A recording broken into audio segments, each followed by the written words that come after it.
أعوذ بالله من الشيطان الرجيم. بسم الله الرحمن الرحيم. سبح لله ما في السماوات وما في الأرض وهو العزيز الحكيم.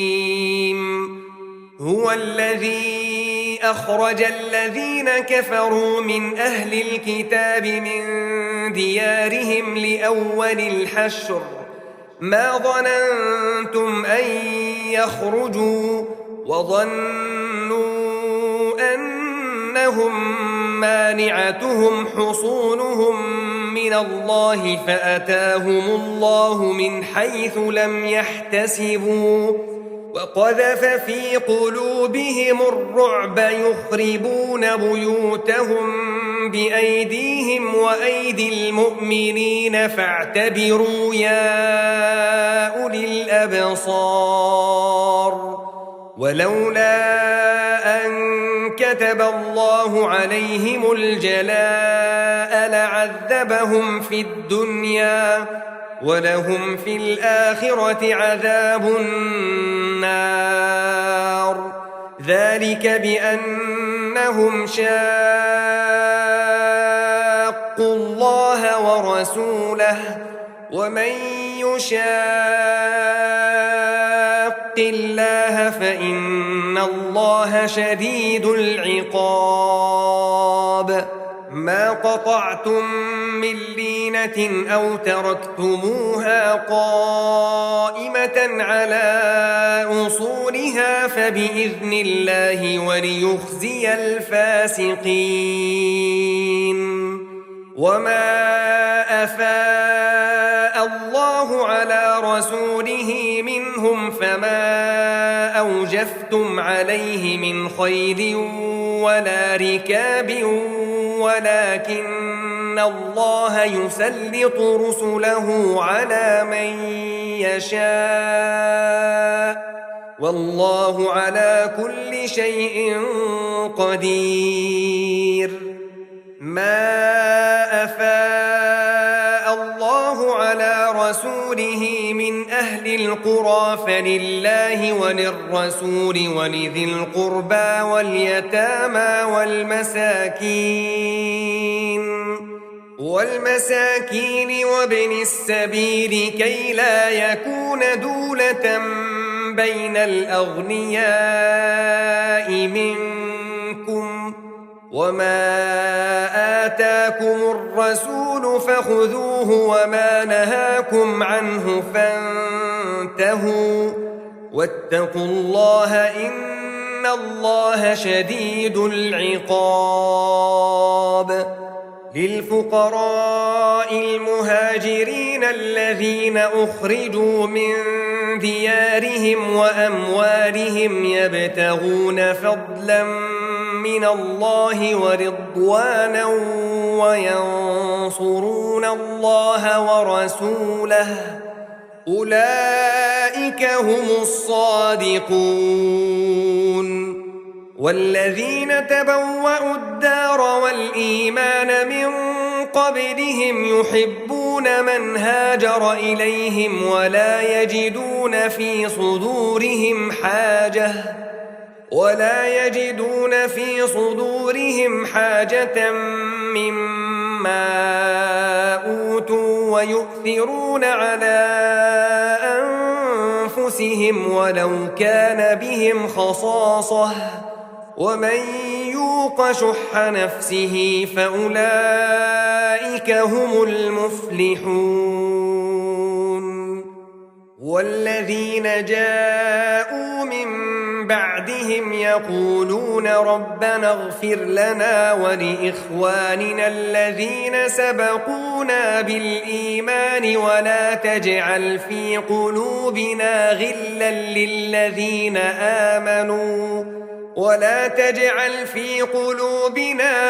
للذين آمنوا ربنا إنك رؤوف رحيم.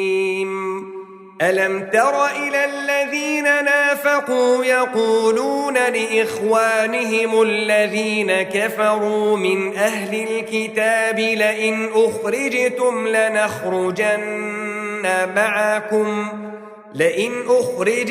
لنخرجن معكم ولا نطيع فيكم أحدا أبدا